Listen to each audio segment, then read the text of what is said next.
All right, how are you? I hope you're doing better than I am. So we're gonna go ahead and try to see if you remember how to do this spinal cobbing.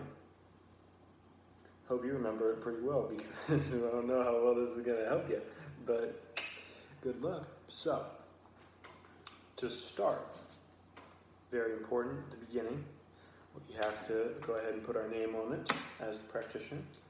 So I'm gonna go ahead and throw Peter marks up there in the corner. Date of film. We're going to say it was done today, I suppose.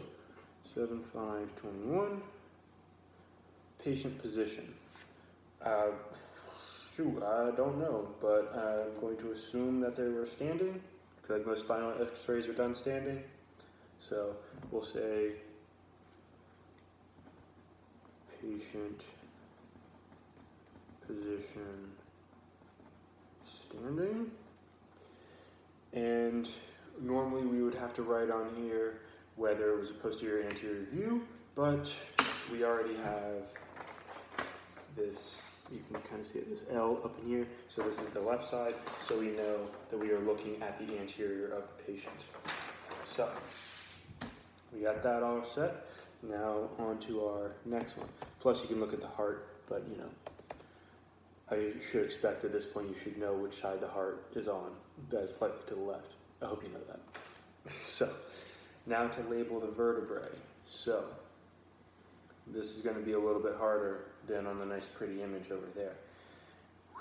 But you may as well get it popping. So, we can either start at the top of, well,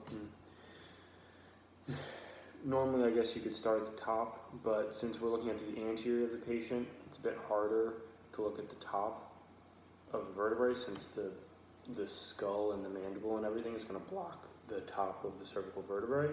So we're probably going to want to start at the bottom and work our way up. So, although is that an actual vertebrae or is it not? That is a good question. I'm going to say it's not. So we're going to say that this is L5, L4, L3, L2, L1. But that looks like ribs articulating with it. So maybe we're not going to say that that's L1 because that wouldn't really make sense, now would it? So we're going to say that that's T12 actually, and say that L1, L2, L3, L4, L5. But that kind of looks like the sacrum. Man, this is a tough boy. I guess that's what we're going to go with. So this is L5, L4, L3, L2, L1. So this is kind of hard for you to see probably, but this is what I have on here. L5, L4, L3, L2, L1. I know the L5 looks a little low, but this one that's right above L1 looks like it articulates with ribs right there. So that would make it T12. Because obviously ribs do not articulate with lumbar vertebrae. So that then would make that T12. We'll go up one, T11, T10,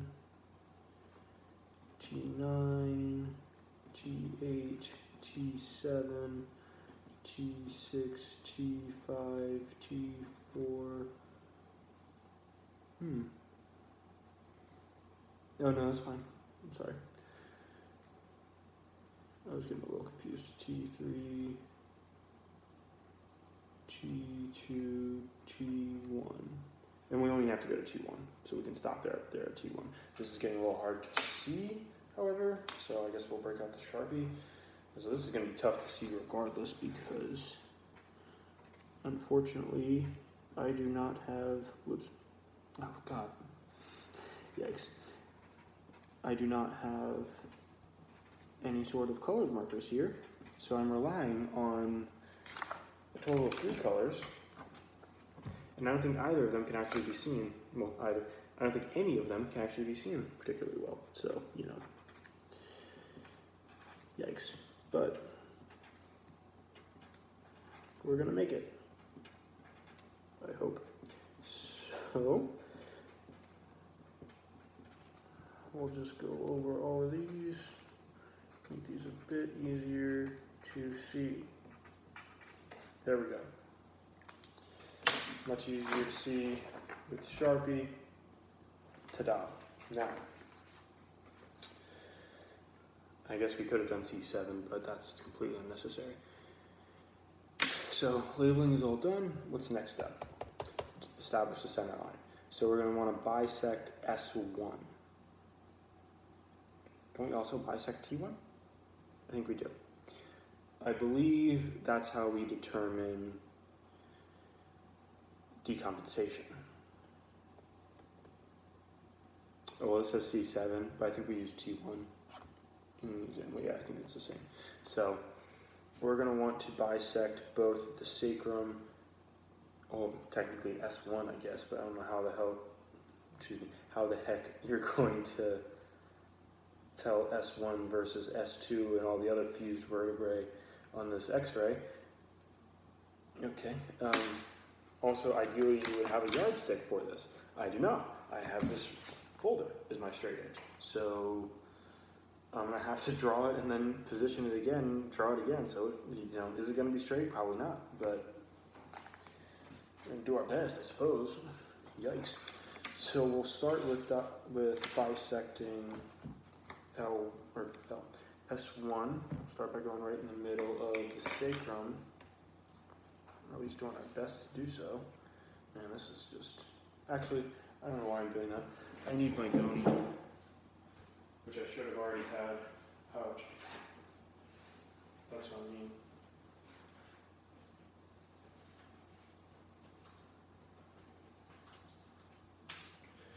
Alright, so I'm back with my goniometer. I also brought this. I don't know if I need that, but goniometer. So, first things first, I should just actually mark the center instead of just guessing, because that's scientific, am I right? I'm sure I am. My goodness, this is difficult to read. So, here's about the edge of this edge of the sacrum. Yeah. And here's about this edge. Cool. Cool. I like that. So this sacrum appears to be a width of, what is that? 6 centimeters and what, like 0.9? 6.9 centimeters or so? Alright, so 3.8-ish. No, that's not math, is it? 3.45. Oh my goodness. Good lord. Are we sure I'm having a good day? Probably not. So, does that look about right? How's that? Make a little mark. Does that look like about the center? I'm not really sure. Looks a little to the left. Let's try it again.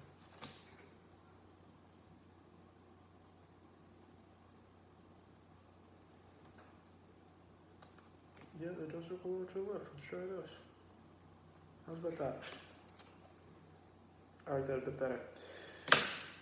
So now we will do our best to draw a straight line with this. Although the straight edge does have a nice little edge here that I can make with the edge of the paper. So, using this instead of a yardstick is not all bad. At least that's what I'm going to tell myself. Wow. Either I have this set up really poorly, or this person is quite decompensated.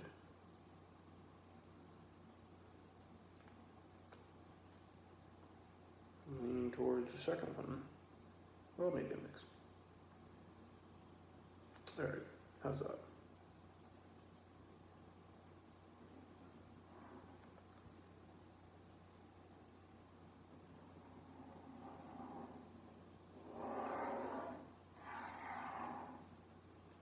Okay, and now we'll slide this bad boy up a bit.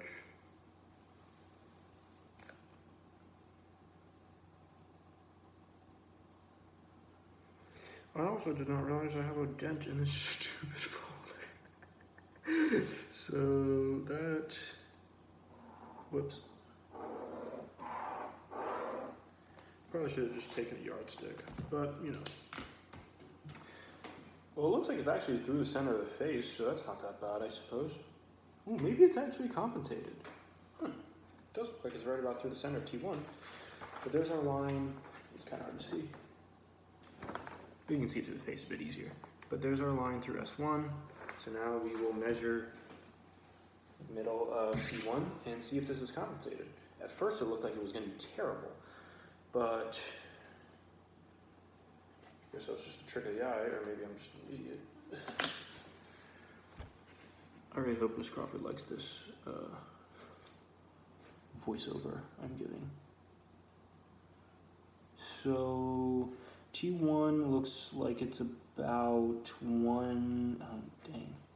maybe 2 and 2.4 or so centimeters wide, maybe 2.3 actually. And this line looks like it's about 1.1. So I would say it's probably off by like 1 centimeter, or 1 millimeter, which I guess you would say is decompensated, but you could also just argue that it's just user error, but we will go ahead and go with that. So we would have to write that as to which way it's compensated. So it's decompensated. Here we go, let's write it down over here. Decompensated. And because, darn it, I lost it, gotta do it again. Stupid of me. So, man, this thing is, good lord. So, we do the width, yeah, right around there. Because it's about 1 millimeter off, and it would be that there's extra on the right, so it's decompensated to the right. Yeah, cool. Decompensated 1 millimeter to the right. Darn it. To my right, which is actually the left on this, because I'm looking at the anterior of the patient. Good lord. Killing myself. Okay, so draw a vertical line parallel to the. I just did that. Record this is the center line. In the clear. Yep, so barely decompensated, I suppose you would say. Now draw a horizontal line across iliac crests. Not a big deal. This is actually probably wide enough to do that without too much difficulty. Well, maybe not. Yes. So last time I remember that I did this, I drew it 2 high. So maybe this time I will be a bit more strict with it. Okay, I like that. We're gonna go with that.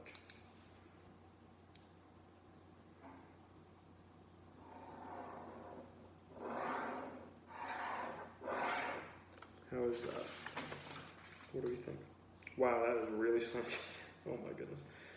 That's terrible. All right. Yikes. Instead of that, let's not do that. Let's use technology, shall we?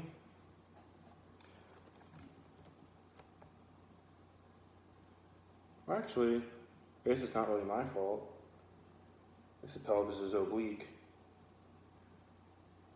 Yeah. Of course, I don't know what that's going to mess me up for in the future, but I would say this pelvis looks like it appears to be oblique. Yeah. Maybe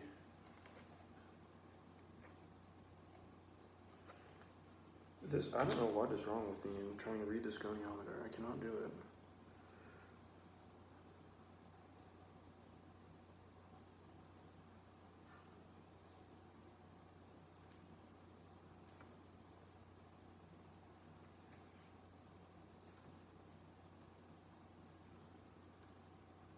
I don't know, maybe like 2 degrees. I don't know if that's a huge amount. I feel like it's kind of high. Anyway, now we just go through each vertebrae and we draw our lines. So the Becker way, I remember, was to draw a line towards the tilt. So like if the vertebrae was tilted slightly towards, like, I guess it wouldn't be the left, in this case it would be the right, draw the line in that direction. But I mean, really you're gonna have to extend the ones that go in only one direction anyway, so it doesn't really matter. But we'll start at the bottom of T1, so right around there. And we'll go ahead and we'll draw straight across. Wow, this is not nearly as nice and pretty as the drawing. But we'll do this, and when we do this, we want to make sure that we extend, I think it was 2 inches or so. So I'm doing it.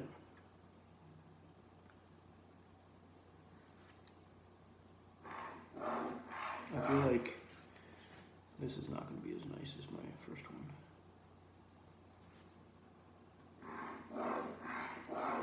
Okay. Alright, that's going to kill my back if I keep standing. Now.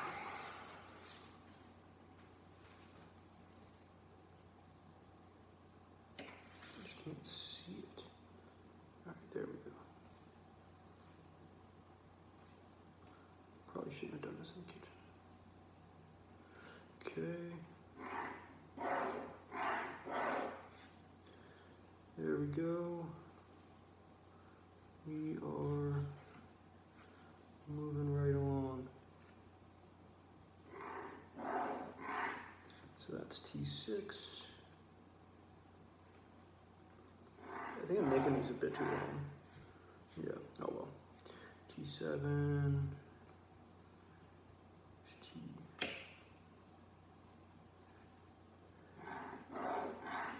T8.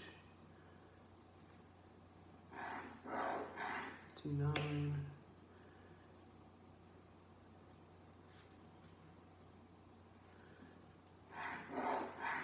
T10.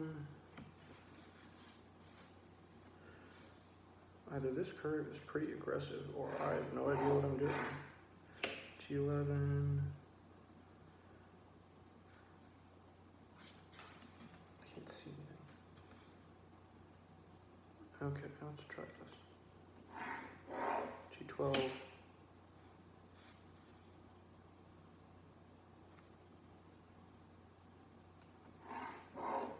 L1. Yeah, I should have. Whoops.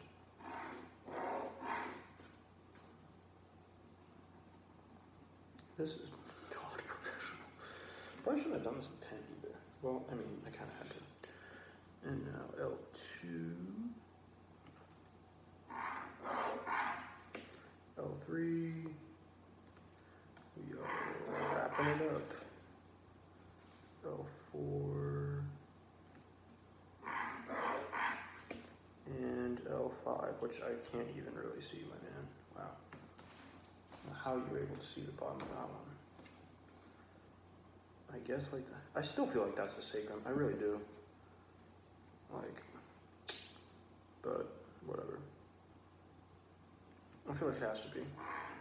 But then that one could not have been L1 because it literally articulates with rip. Anyway, so. Wow, this is going to take me forever. So, we draw that, and now we get to measuring. So we've drawn our lines. They're about 2 inches. Well, I mean, mine are way past 2 inches because I guess I was getting excited or whatever. But that's, I don't know, can you even see that? Kind of? You see those at the bottom? Yeah. So we draw and extend them from, I did all of mine extended to the, well, to my right, but to the patient's left, just because, I don't know, like, to be easier to measure, I suppose. I just remember it was easier when you could do it all on one side. But excuse me. Now break out the goni and get our measurements in and write each of them down. I really wish this paper wasn't so dang long, because my back is going to start cramping soon. I don't know why I cannot read this to save the life of me. There we go. Goodness. Alright. I just can't even do it without leaning way over it. Very unfortunate.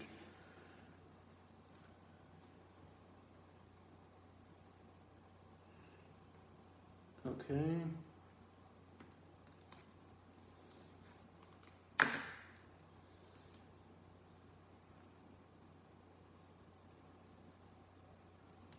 So it's about 3 from the horizontal. So I guess I'm gonna write them way over here, just so I can actually read them. But normally they would be right next to them. Alright, so I should hope that you remember how to do this, so I don't have to walk you through it. It's about 4.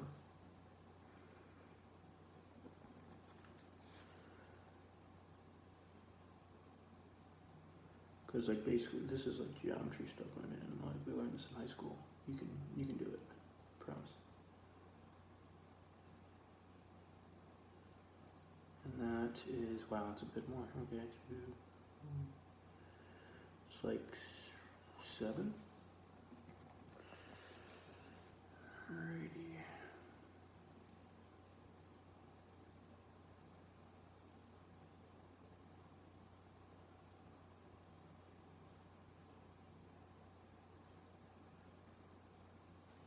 That's like 12. You can sit now. Actually get over it. So 2, 1, 2, 2, 3, 2, 4, 2, 5.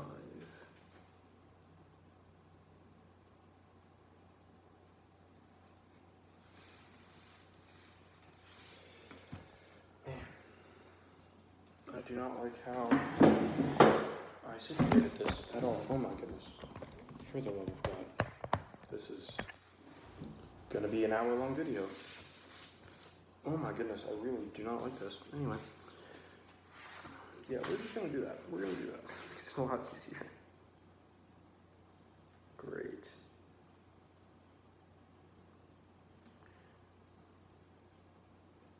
Much better. So this is about 13, 14? Yep. See about 13?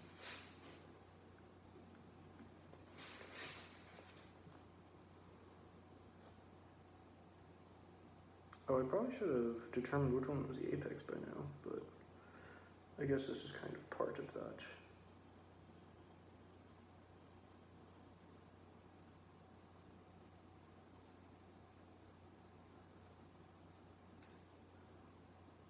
Oh wow, this is a lot gentler.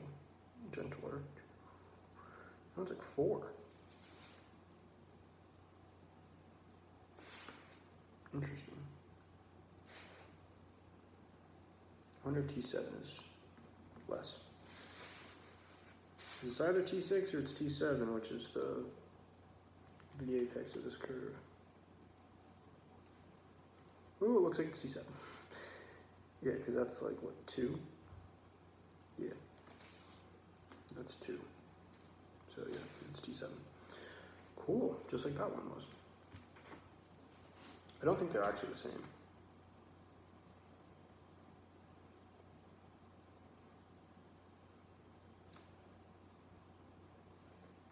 Maybe they are. They could be.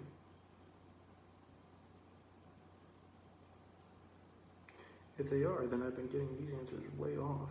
So 10, 12, 14. Oh shoot, I lost count. 1, 2, 3, 4, 5, 6, 7, 8. I need to do 9.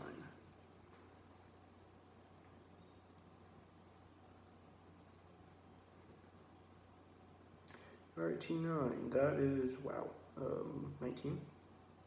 Jeez. Sheesh. Sheesh. I'm not gonna do that. C10.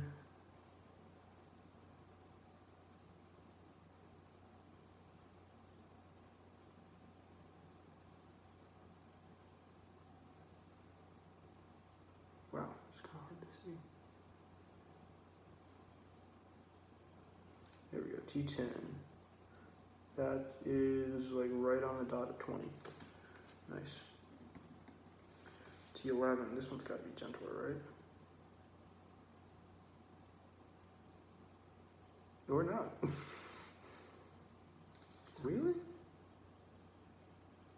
No, it's totally gentle. I just totally drew that line wrong. Okay, cool.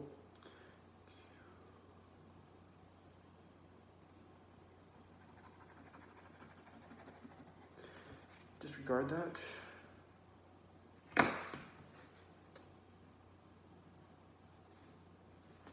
This is just very difficult to see on this X-ray.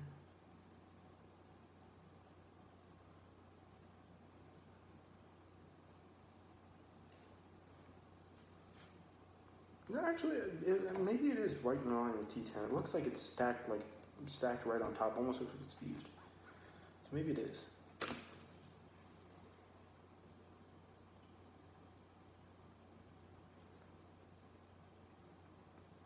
We'll find out when I get a poor grade back on this assignment.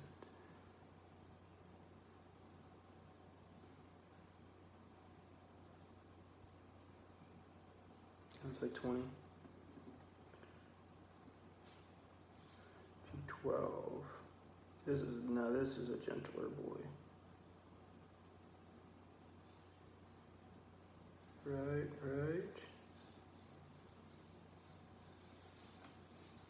Yeah, that is 17, I believe. L1, okay, this one looks almost flat. Wow.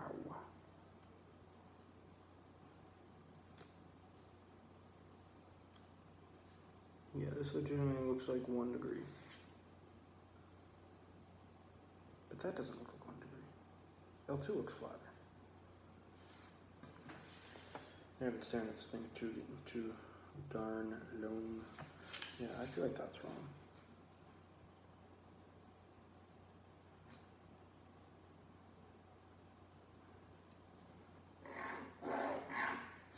Yeah, that looks better.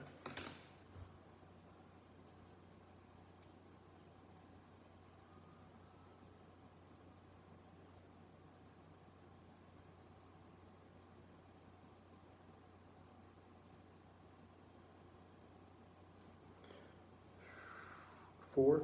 Yeah. And that looks more like it's a 4. Okay, I like that.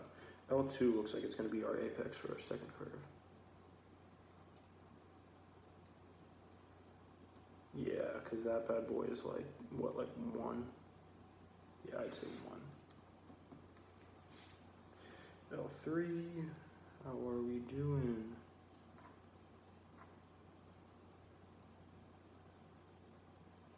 Yeah, I'm not feeling good. That is 8. And L4. Trust me, we're almost there. Not at all.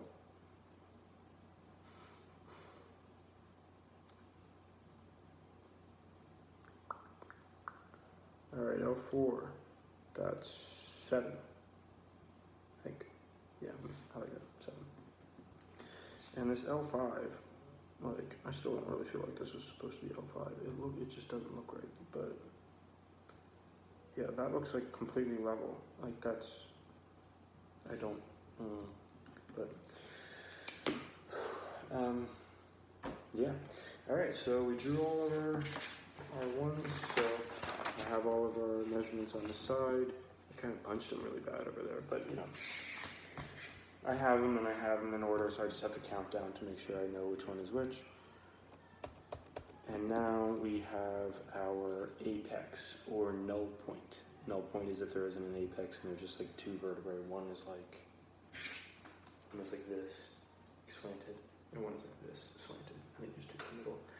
but I don't think we have any null points on here. I think we actually have apex vertebrae. So first apex appears to be T7, I think. I think that's what it said. 1, 2, 3, 4, 5, 6, 7. Yep. And then the second one is L2. Definitely L2. So draw a horizontal line on above angle 1. Oh well. Yeah, this is the Becker thing that or not Becker, Boston thing that I did not do it like this. There's a vertebrae is clearly more horizontal. Yeah. Well, I've already determined which ones are the apex, and I don't think I really drew horizontal lines on that one. Yeah, I don't think that part's really necessary. So, oh, we have to do the posterior opening already? We're not doing cob angle yet? Oh, I think cob angle is not actually written in here. Yeah, so I just gotta do it from memory. Luckily, I remember. So that's what we're gonna go ahead and do real quick. We're gonna do the cob angle, and then after the cob angle, we can get into posterior opening, crest pads, other pads and openings and all that jazz. Cool. So first is to find cob angle. So I drew all those I drew all those little lines from the vertebrae, and they were used to find the angles. But I'm also going to extend a few of them in order to find the cob angle. So you go from the apex and then you go up and down in order to find which one is the top of the curve and which one's the bottom of the curve. So we have T7 is our apex. And what we're going to do is I'm going to go up in the vertebrae, and I'm going to keep going up as far as the curve continues to increase. So the first one above T7 is T6, and that has a curve of 4. So, and T7 was at 2. So 4 is greater than 2, so that's good. T6, yeah, T6 is encompassed. So, yeah. And then we go up again to T5. T5 has a level of 13. So T5 is encompassed. The next one we go up is T4, and T4 actually has only an angle of 12 on here. So, I mean, ideally I would remeasure and everything, but I don't think that the measurement is the problem. I think it's the line, but if there was a problem, I think it's okay. But if there was a problem, I don't think it's the measurement. But I'm going to go with it. So since 12 is less than 13, we do not encompass T4. Yeah.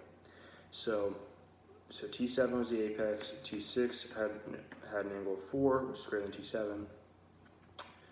And T5 had an angle of 13, which is greater than 4, but then T4 had an angle of 12, which is less than 13. So T4 is not included, but T5 is. Sorry, I'm saying it again. I'm just kind of saying it to myself mostly. So we will encompass T5 for this. So we will use the top of T5 as the top portion of our cob angle line. So, you know, like a cob angle goes like this, to like that, boom. So the top one will be the top of T5, because we have to include T5. So that will be that one. I'll draw it after I determine the bottom one. And then the bottom one, so we go down from T7, we have T8. T8 is 14, so obviously we're going to include that one. Next one is 19 at T9. We include that one because that's greater than 14. Next one is T10, that's 20. We include that one as well. Next one is T11. Now I also have this at 20, but man, like,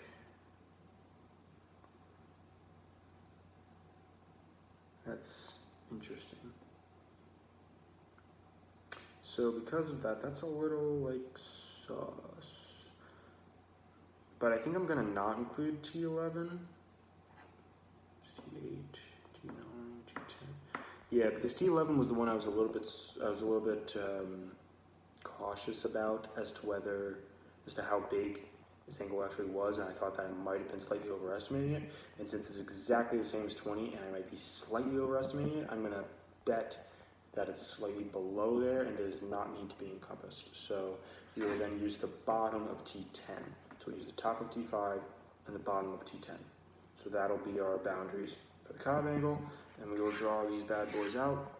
And I don't think they're going to intersect on the paper, so I think I'll have to do the perpendicular line thing in order to find the angle.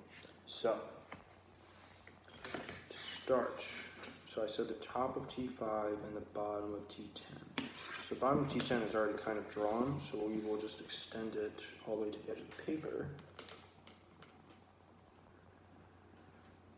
And that will just help us out a little bit.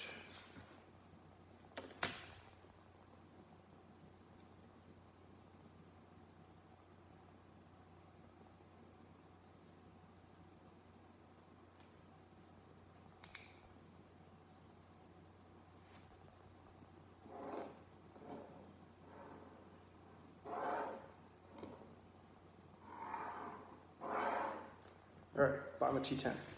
Nice. Now top of T5. Let's see what we got. Oh, actually, I think we are gonna. Yeah, let's go. Oh, actually, whoops.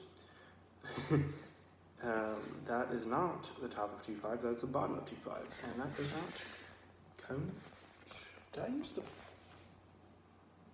Yeah, no, I did. So, sorry, I thought I was gonna sneeze. So I'm actually wanting to, wow, this is a little difficult to see on here. I want to use the top of T5, which is really hard to see. Jesus, sorry about that. There's where that stupid sneeze came from. So it's a little hard to see on here, but I think that that's pretty good. Man, this is difficult.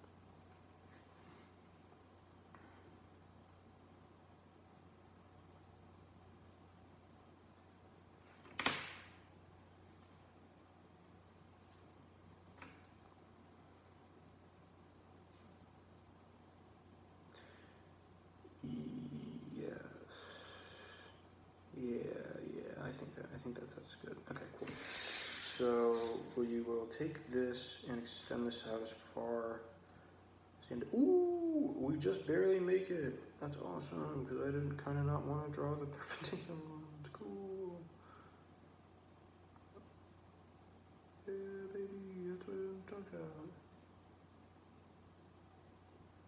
All right, cool.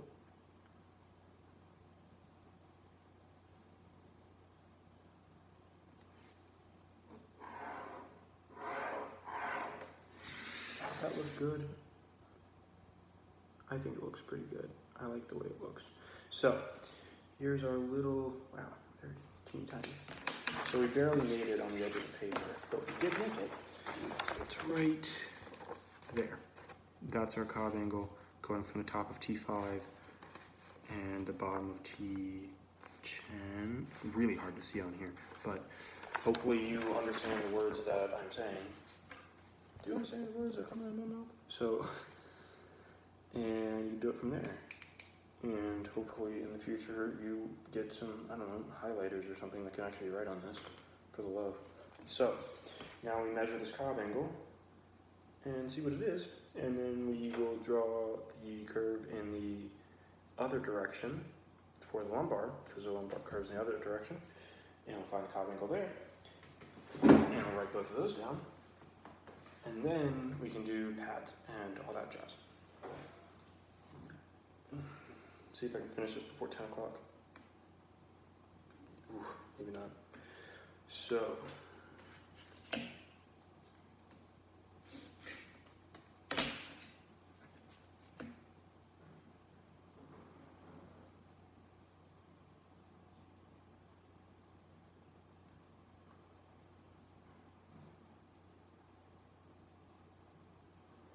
this is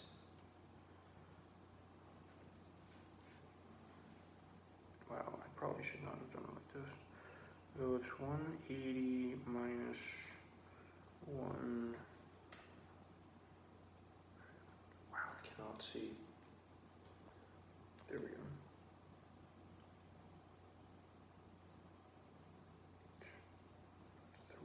Okay, so minus 146, 147 maybe?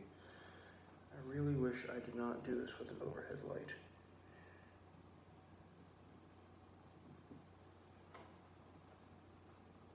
Yeah, I think that's 146, 147. Basically the same thing. So, what is that? 37, well, can't do math. 33, 34 degrees? Around there? Yeah. That seems... Seems a little high.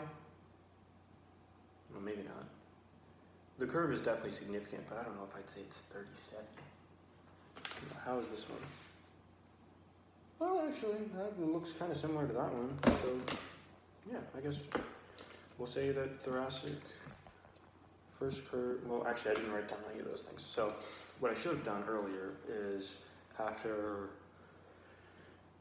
I went and did all the measurements, I should have written down what the apices, the apexes were. So apex at T7 and at L2. And I should have written down what the first curve was, what its parameters were. So first curve goes from T5 to T10. Second curve goes from, I don't know yet, I actually haven't done it yet. Yeah, so we'll find that out in a moment. And then after I do those, I write down the actual angles. So Cobb angle for the first curve is, I just say 37 degrees.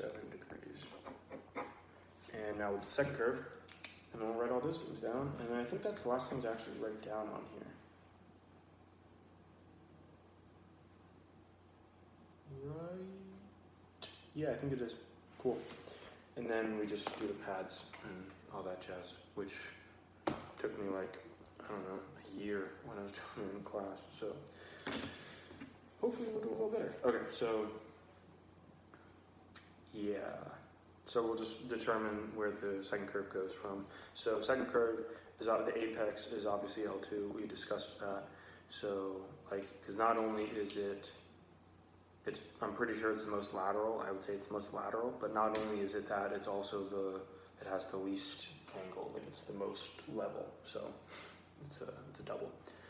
So we go up from L2 to L1. L1 has an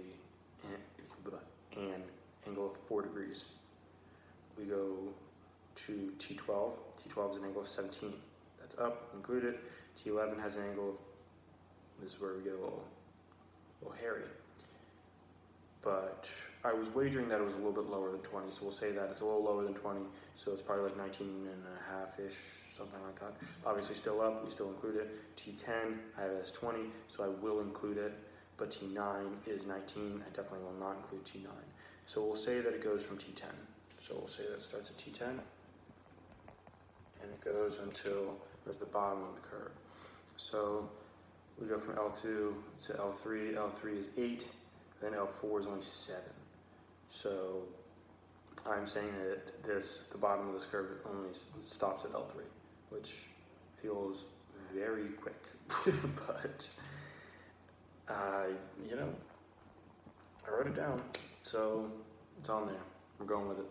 So, T10 looks like it almost curves the other. Well. So we will do, man, I feel like it almost should. Yeah, because then it would be T10 to L3. Well, maybe not. Well, we'll see. We'll measure it. We'll see. If it seems ridiculous, we'll go from T11 and see if that makes more sense. How was this one? Wasn't this one pretty big? Yeah, it was. Maybe it is supposed to be pretty big. So we'll see. All right, so, well, we say the top of T10 because it's so I have to go from the top of T10, which I did not. Oh, actually, this one was a lot easier to see than the last one. The last one was a struggle bus, man.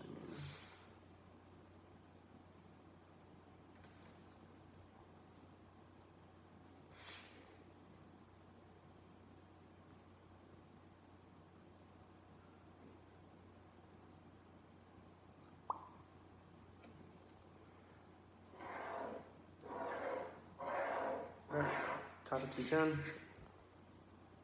I like the way that looks. I think that's good. And bottom of L2. Well, we already drew it, but we drew it to the wrong side, but that's not really my fault. So we have to extend, wow, this one's definitely not going to meet on the paper. So we definitely have to do the geometry for this one. RIP. Oops. Well, these lines actually don't matter that much. They only matter in terms of, you know, finding Cobb angle. All right, so I drew 2 lines, but they did not meet. They would meet off the paper by a good little bit.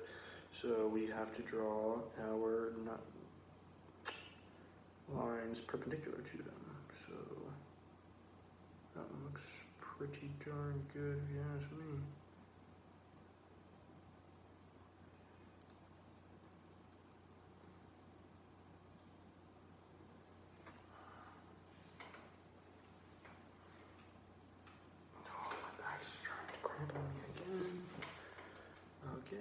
Wow,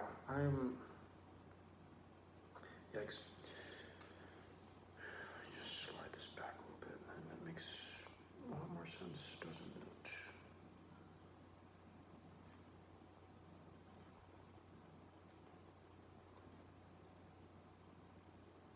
All right, there we go.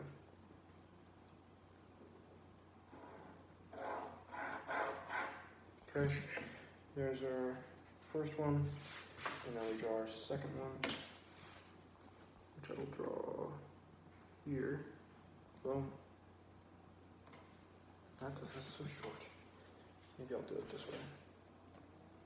Yeah, we'll do it this way, even though it feels a little odd. We can still do it this way. It'll work out.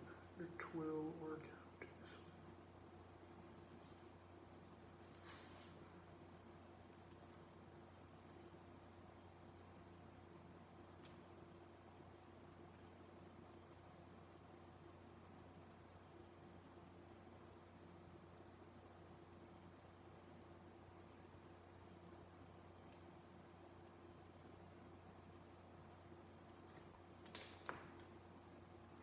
All right, and then we draw that, and now we have our intersection.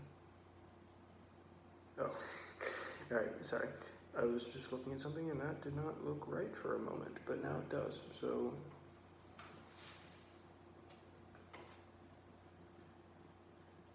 Sorry, just checking. So now, we will go ahead and measure this. Well,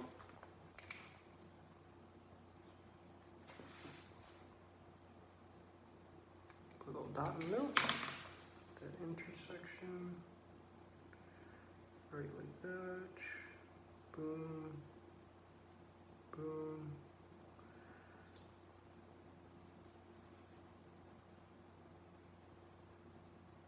Boom.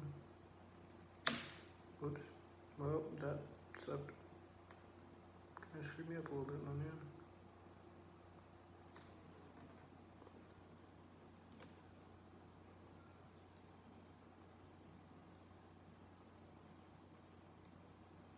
Man, I'm struggling over here. Okay.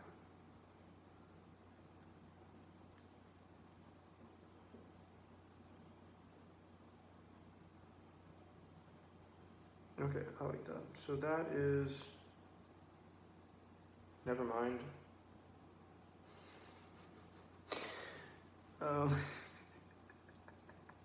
That was hilarious.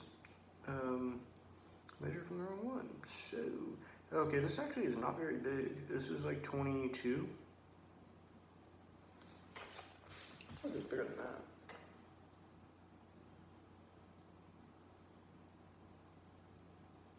But, you know.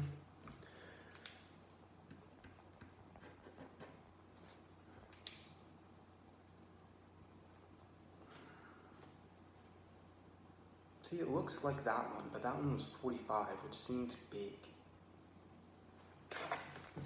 Like this lumbar curve does not look like it should be 45.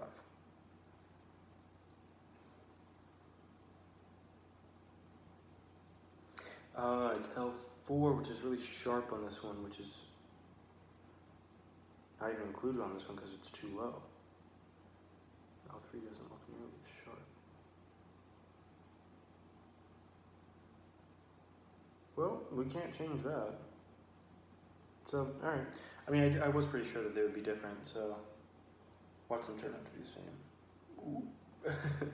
So we have that, so I went ahead and I did cob angles of each.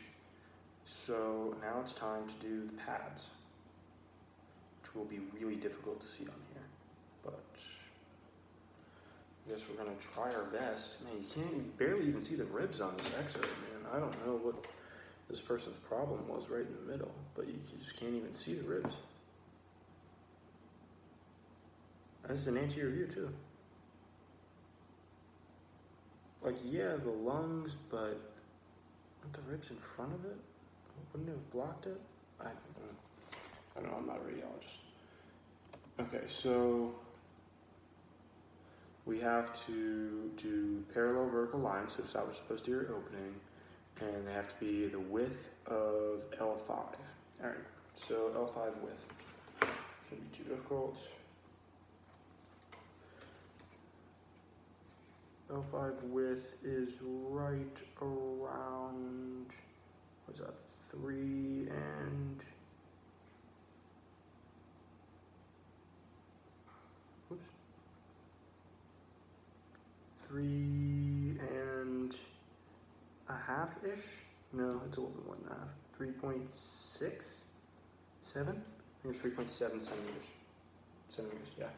So it's 3.7 centimeters, which is almost 4. So it's like 1 point, what is that? 0.8 centimeters on either side, 1.85. Do my best. All right, so we'll do 1.85 on either side of the center line, and then we will draw new lines, and they will be our posterior opening. And I'm going to draw those lines in the Sharpie, because you should still be able to see them over top of the vertebrae and ribs and stuff. Although we will rapidly reach a point in which we will not be able to see anything that I am drawing. So, well, we'll see how that goes when we get there. So 1.5, 0.6, 0.7, 0.8, and a little bit more. Right about there.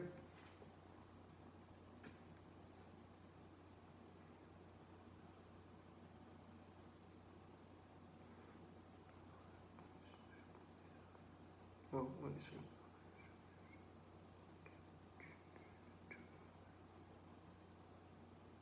All right. And draw that there. Now we got our marks. And we will break out the big old straight edge again. And yet again, it does not last the entire length because I should have taken a yardstick and I did not. Wow, this is not being very conducive. Okay, and we're going to use the top of the folder to try to line it up at the top of the paper in order to keep this as level as possible.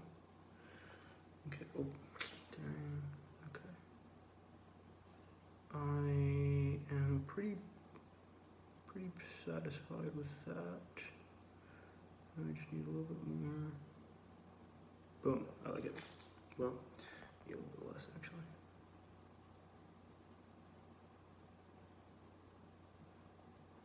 All right, cool. I had to do millimeters over there. What was 9 millimeters? What would they even been? It's not even a full centimeter. I don't know. Not for me to decide right now. So.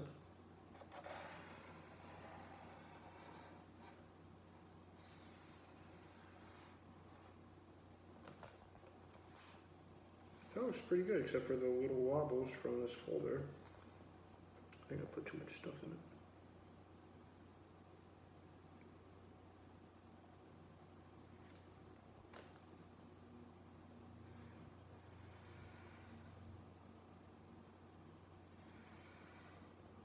Okay, There's one.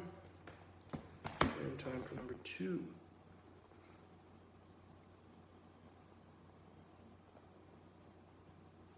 Whoops.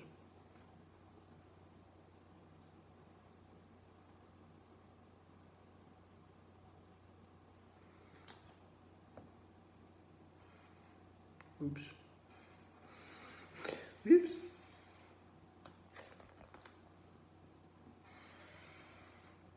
Where's my other Sharpie? This Sharpie is not as good as my other one. How am I even using it?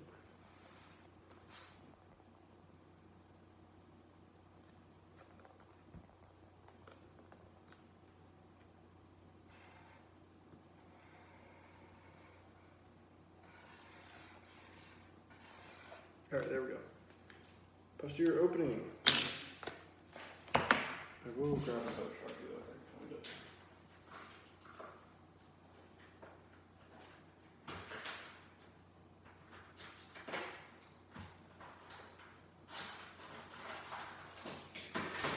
Aha, there it is.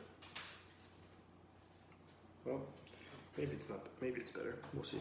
But here is my posterior opening. Bada boom. Bada boom. You see that? Yeah.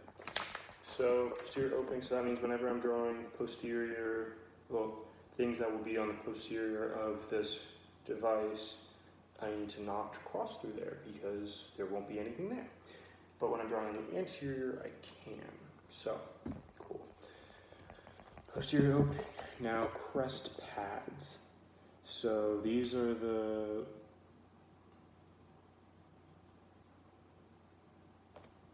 these are the crest rolls. Crescent rolls. Oh well.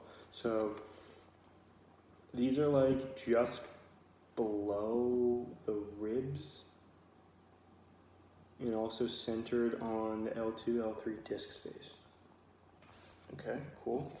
So did I draw a line for this? Yeah, I did. Yeah, I think that's wise.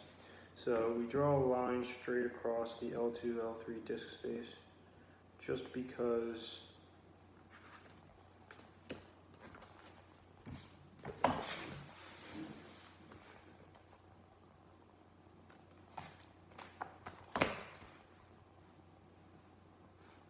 L2, L3, here we go.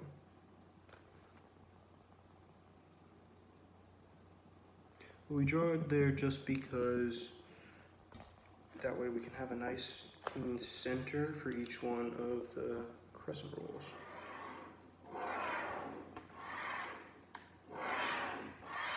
Okay. And that makes sense that it's slightly off from the line that I drew from the bottom of L2 because that was 1 degree that I measured. So, big brain.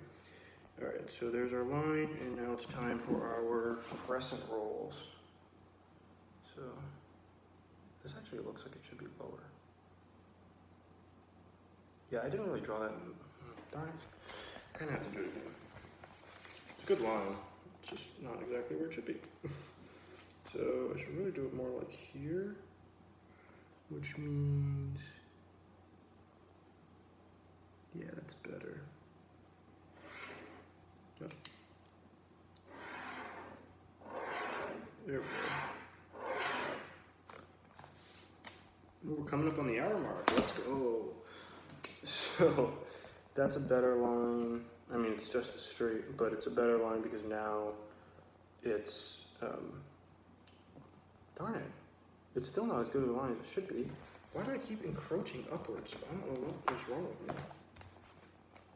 It should be like way down here.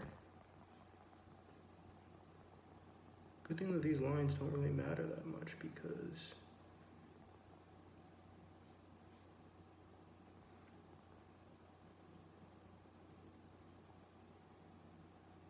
apparently I can't handle anything in my life.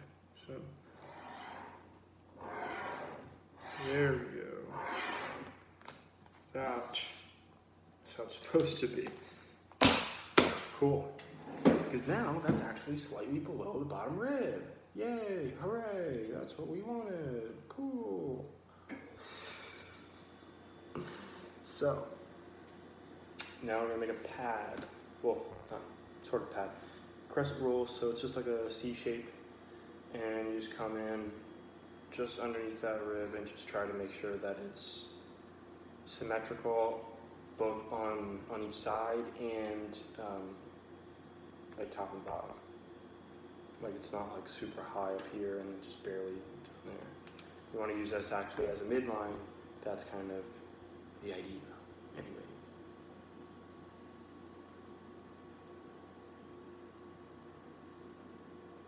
Although this person's rib is really low. Like even with that, it's still kind of low. Like it's still like it's just barely below the ribs on the one side. And even on this one, it was like you were below by like a solid, like, what is that, ½ inch? And this is like I don't know, like a freaking millimeter. Oh man, I feel like I'm gonna die. So, yeah, it's still quite cool. So, this is a conundrum for sure. And I'm not really sure what to do about it, but I think what I'm going to do is I'm going to draw some pads. I guess we'll just draw them lower. You just kind of have to. Yeah, so I think I'm just going to draw it lower and match on the other side, because it really doesn't, I don't think it really matters super much as it has to be on L2, L3, but you just want it to be there so that you're not going to press on the ribs or on the iliac crests and that kind of stuff. So let's make this my new midline, like right like here, because that's a little bit below, and we'll draw like our 50th of these right across.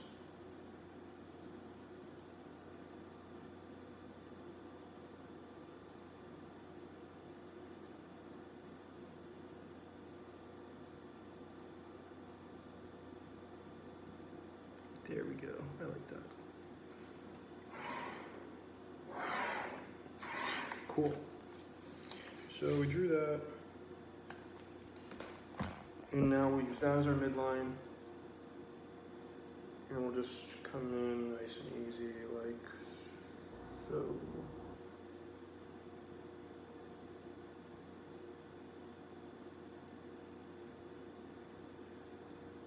Whoops.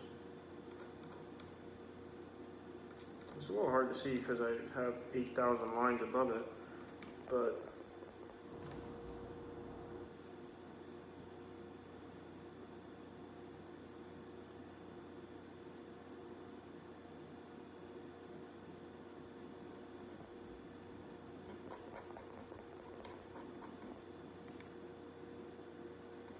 that's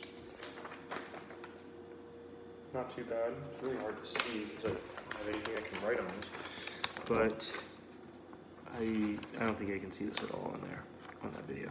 But the C shape is like right here. There's another one on the side, like right there. It's impossible to see on here. I'll show like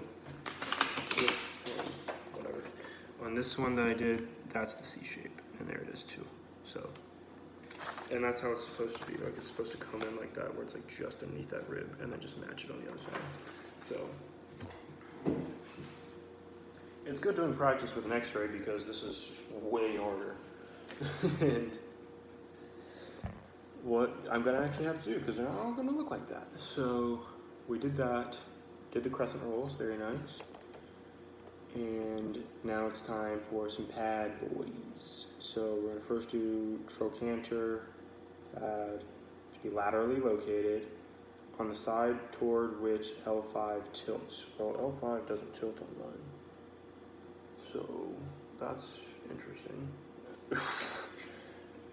I guess I'll put it on the right side.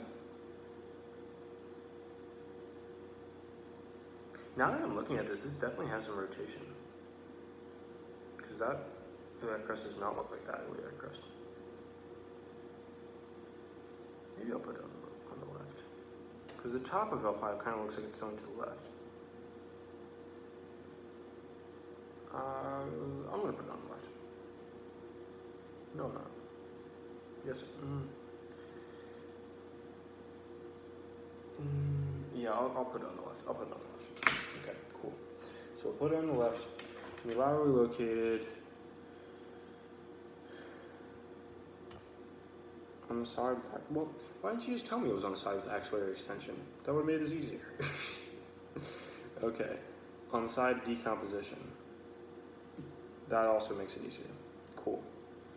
So we're gonna throw a pad in. The pad, it goes up the trochanter, but you can't even see the trochanter on this one. It doesn't go that low. So I guess we just kind of draw it off of the thing a little bit.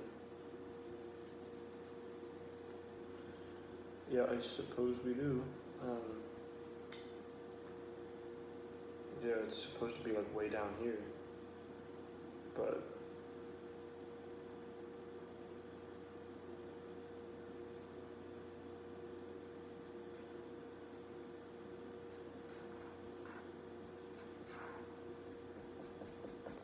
so I drew it way down here because that's where the trochanter is actually supposed to be, even though the X-ray cuts off. But you know, that is kind of generally what it's supposed to look like. See it on this one, even though I drew the pencil, which is a little stupid, but that's what it looks like. That's the little trochanter pad, because you can actually see the trochanter on this one, which you can't see on my X-ray, because it gets cut off. You should really tell the doctor, take better X-rays next time, loser. Alright, so trochanter pad done. Great. I could have made that a little thicker, I guess, but it's fine. Lumbar pad time. Alright, so lumbar pad is going to go on the convex side of the lumbar curve, which in our case is to the left. And it's going to come out below the null line. Oh, how do I do it over here?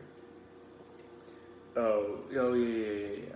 So if it doesn't have a null line, it's going to go into the center of the apex vertebra, and why I said axis. So that's L2. So we're going to go to the center of L2, and that's where the edge of the pad is going to go, kind of like go into, and then it'll continue down to the bottom of L5, I believe. Yes. And it'll be kind of just like a circular C-ish shape. And you want to watch out for the iliac crests, obviously, because why would you hit those? That you don't want to hit those get angry. So I will do this in, I guess I'll do it in Sharpie.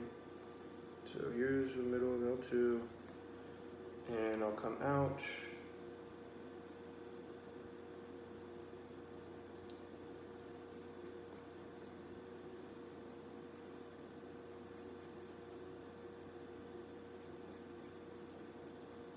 So this isn't as nice of a C shape. This is kind of a little bit shifted. So it might be a little bit too aggressive, but I know the one on there is kind of shifted too, so maybe this would still work. That's kind of what that looks like. Yeah. On here, I had to draw it twice actually, but it's the bigger one. It's the little blue, like sickle looking shape right there. Yeah. So it should come, like I already said, it comes out from the middle of the apex vertebrae or from the null line if there's not an apex vertebrae. And it goes to the bottom of L5. Watch out for the iliac crest, and it should kind of come out a good bit. I think I sent mine just a little bit too far, but like, it's not a big deal. And I guess I could have made it a bit more symmetrical in terms of curve, but we did that, and yeah. I guess it covers all vertebrae tilted in the same direction, so I guess it didn't actually have to encompass L5 for mine. So I can correct that and go to L4.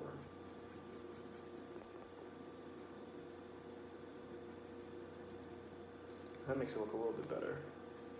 So I did it like this now, which makes it look a bit more symmetrical. But anyway, onward and upward. So now we will establish the thoracic pad. So this is the lateral, it's on the convex side of the curve. Yeah, so it's kind of like where the ribs are dipping down the most. Yeah, and it's gonna meet the crescent roll. Wow, I won't be able to see this at all on here, but I guess I'll do it in the blue. Oh, man, I really need some markers or something. But, and it's gonna go all the way from, where's the top of it go? Like way up there? Below the null line. Well, we say null line all the time. There's not always null lines. I got apexes. So it should go, did it really go all the way up there? Oh, I guess it covers the rib that articulates with the apex vertebrae. So, yeah, I should have just kept reading this. But, so it'll cover the rib for T7, which I cannot see on here at all. Cool. I guess we'll have to try to count them. Man, this is annoying. So, that goes with T2, T3, T4, T5, T6. Oh, wait a second. T2, well, T2, T3, T5, T5, T6, T7, which I can't even really see. I kind of saying it's there, I suppose. That seems really low. No, I probably shouldn't, but I'm going to extend it a little higher just because. What is with this person's lungs? Like, I cannot see it, that freaking thing. Man, that's some nice lungs, nice capacity. Alright, so they'll be up there, and they're going to come all the way down to the crescent roll. And they have to kind of beat the crescent roll out in order to make sure that the pad is padding the last rib. So I will show what I mean in just a moment because I'm sure that sounded like it didn't make any sense. So.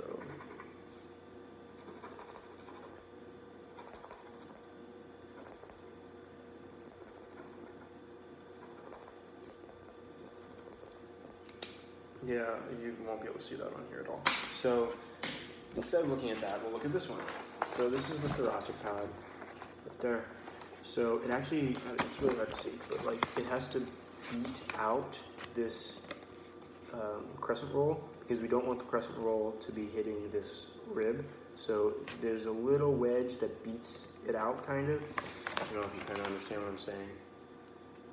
But like that last rib is not going to hit the crescent roll, it's going to hit the pad instead. So just kind of like scoop right underneath that rib to block it from the crescent roll. And it goes all the way up to this rib, which articulates with T7. So, cool, because T7 was the apex vertebrae on this one, just like ours. Awesome. So we did thoracic pad. Now, from the rib, yeah, cool. Now we'll do the axillary extension. So this is a little pokey boy. Excuse me. On the opposite side of the thoracic pad, it's going to be on the concavity of the curve, which is the opposite. And contacts the ribs above the null line superiorly to the axilla. So the axilla is like T3. Yeah, so we're going to go up to the bottom of T3. Or do we go to the bottom of T3 or do we go? Yeah. Okay, so we go up to the bottom of T3. But this person's axilla seems lower than that. No, actually, that's just the scapula. Duh. Alright, so T3. Well, no, it still seems off. Maybe I just don't know which vertebrae are which. That's probably more likely, is I can't tell which vertebrae are which. Yeah, because isn't C3 supposed to, like C3, C4 supposed to be the level of the chin? So if that would be C5, and then this would be C6, C7, not T1. But then that articulates with a rib. I honestly have no idea what I'm looking at. I'm gonna need some help for sure. So are you. But you will, for boards, you'll have a pretty one like this, and you shouldn't be able to have the problems that I'm having, because I'm having problems because I can't read the x-ray. But if you can read everything on here, you shouldn't have problems. So, buena suerte to you. So I guess we'll go from here, because that's, I can literally see the humerus on here. So we can't go any higher than the humerus, so that wouldn't make any sense. So I guess we'll go up right to about there, which puts it more on the level of like T4, but whatever. So we'll have it there. Right there, cool. Contact the ribs above the null line superiorly to the axilla. Well, I can't. Actually, yeah, I can. Yeah. So T7. So it'll go until here, which is really short, actually. Yeah. Or maybe I actually do have that right, and what I'm looking at is not the humerus. That could be the case. Yeah, so we'll actually put it way up here at T3, and we'll just. It still seems high. I don't know, we'll put it at T3 anyway. We'll put it up there anyway. And we'll fill that in. It's just gonna hug the ribs. Not a problem. And it'll go, the bottom will go until the middle of T7. So, well, in this case, it drew to the top of T7. But more or less the same. So, oops, wrong side. That's the axillary pad, or axillary extension. This is the top of T7, this is the bottom, it goes up to T3, that's the axilla. And this one I sent just straight up, which I should have drawn it a bit more straight up on here, so I will correct that a bit. I followed the ribs a little bit too much, which I shouldn't have followed the ribs. But, yeah. But I mean, even sending it straight up on this one, like it's still just kind of screwed up. Like, this is just a weird x-ray. Or I just can't read x-rays. So we'll get better. We should, hopefully. So I did the axillary extension. And now anterior trim lines. So now that we're doing anterior trim lines, we can draw over the posterior trim lines. Which, I mean, I haven't had to yet, but now I don't have to worry about drawing over the posterior trim lines. Well, I guess I could have connected those, which I didn't really do that. Does this say to connect them at the end? Oh, this is interesting. This says to do the anterior trim lines and then the posterior trim lines. I feel like we did it the other way in class. But that's fine, no, not a problem. So we'll do the anterior trim line. So superior anterior trim line is the xiphoid process, which is at the level of T9, T10. So we'll throw it right there is where it's supposed to be. And it's gonna come down from the, I think I just did the axillary extension, goodness. And then it's going to just run across to the thoracic pad. So that's not a problem. Just kind of.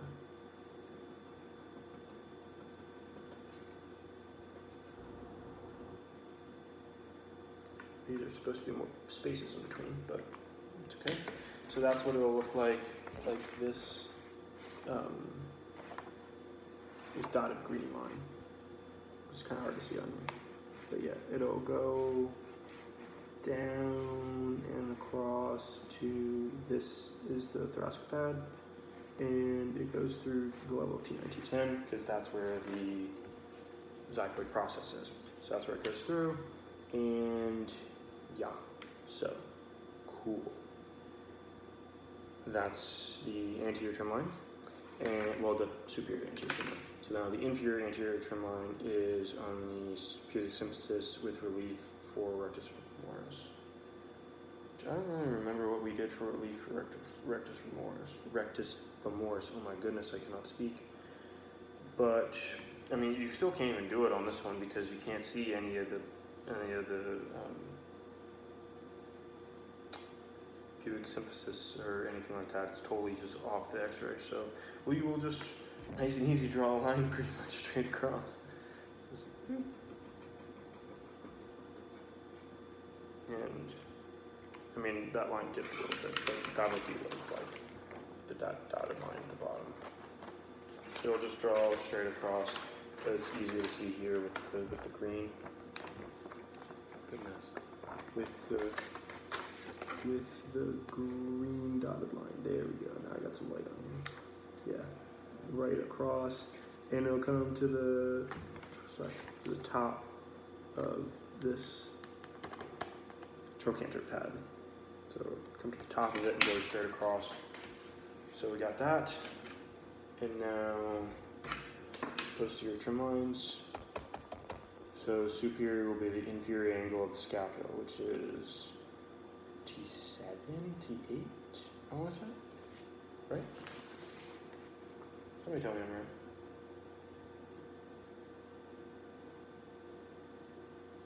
Yeah, this one I have it to the top of T7, which is fine. Okay. So to the top of T7, and this one we're not going to draw through these big bad boys that we drew on top because those are going to be our posterior trim lines. And there's no material in the back because it's got to be open, so you can take it on and off. So we're not going to cut through those like we did with the other ones. We cut through the other ones because they're anterior, but these are not. So we will not cut through them. Copy. So you won't be able to see this at all. Did I put it on top? Yeah, I put it on top of T7. Okay, cool.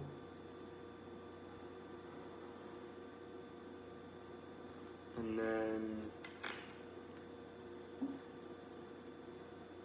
after that, it follows the rib down.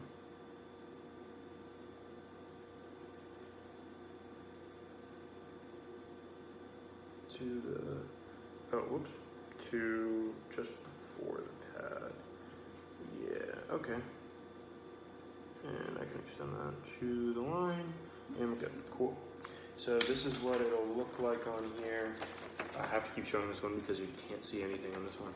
But it'll be these dark black lines where it comes up to the top of T7 because T7 is the level of the inferior angle of the scapula, although I think it's T7, T8, but either way it's fine. And then that's going to follow down the rib of T7 up until it reaches the thoracic pad, and then it'll stop. It'll come just like medial to the thoracic pad, I suppose. And then this will just continue out on the rib until it reaches the axillary extension, the bottom of the axillary extension. Yeah, right? Yeah, cool. And the inferior posterior trim line is 1 centimeter superior to the surface of a seat when sitting. I think the way we did it was it went right through the obturator foramen. I think that's what we did. But again, I cannot do that on here because it's not here. So I guess I'll just kind of do that, I suppose, yeah.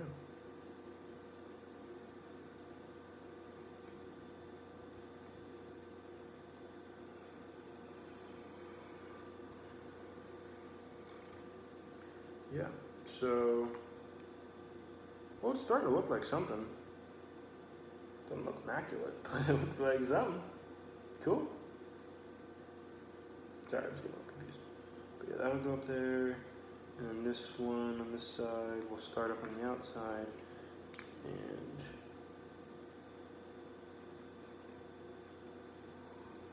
come in right there, and then it'll follow all the way up. Reeves until it reaches the outside of this.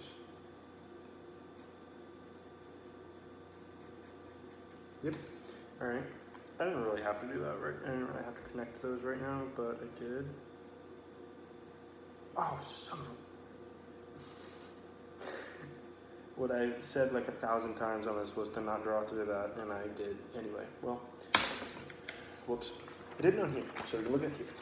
So this is the posterior trim line, this like darker line that comes down kind of a meandering way, and it goes right through the obturator foramen. Like that stops, does not go through here, and then comes back. Yeah, that's what it's gonna look like. So it'll, on the side with the trochanter pad, it will like come just down and come in the bottom of the trochanter pad, like this, like here, it's really kind of low. On the other side, it'll just kind of cut through the obturator foramen, and then it will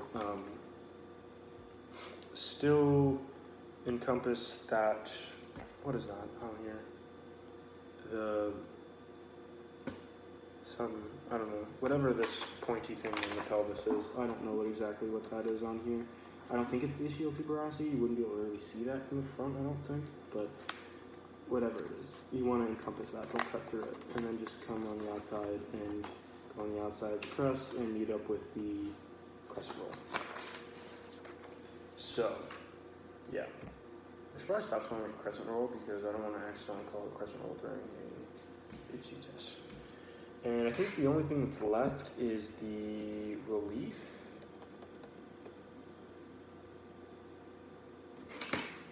Shut up. Okay, so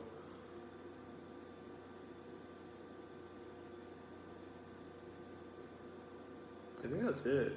It's just the relief. This thing has like lateral trim lines and stuff, but kind of already did it. Yeah. Okay, so I guess it's only.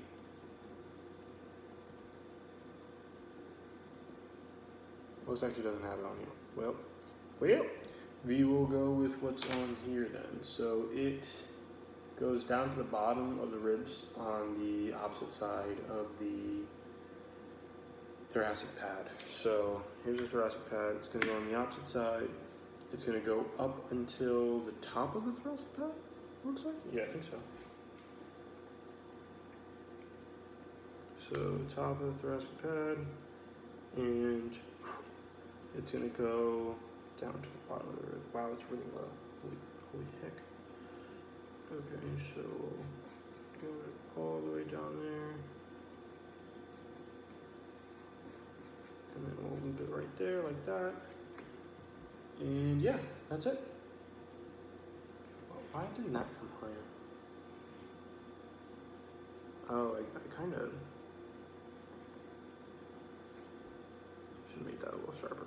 Okay. Yeah, there we go. That's a bit better. Cool.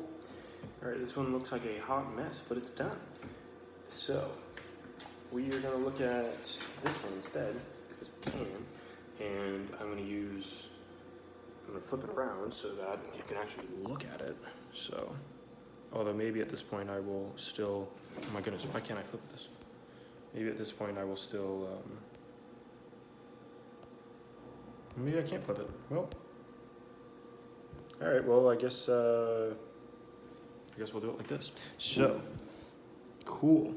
Here's what it looks like. Yay, hooray.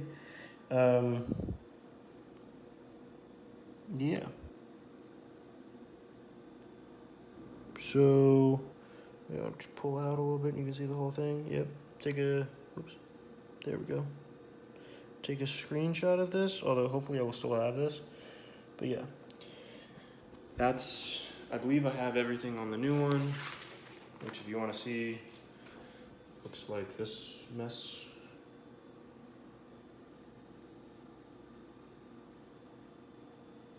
Yeah, kind of like that.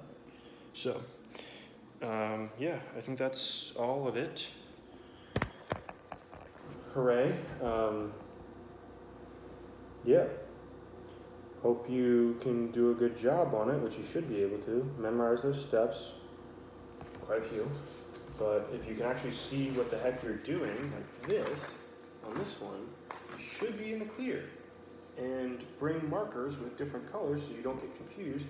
And for the love of God, do not draw through the, I don't know what called the big posterior trim lines on the back, because there won't be any material there. So don't draw through them when you're doing the posterior trim lines, because I did that even though I said it like 100 times. So really hammer that bad boy in there. Cool. That's everything. See you in, what is that, a few months? More than a few? Half a year? Something like that? Hope you're doing better in 4th semester. Cool. Cool. Also, hello to Miss Crawford. Sorry this video was literally an hour and a half. Oh my goodness.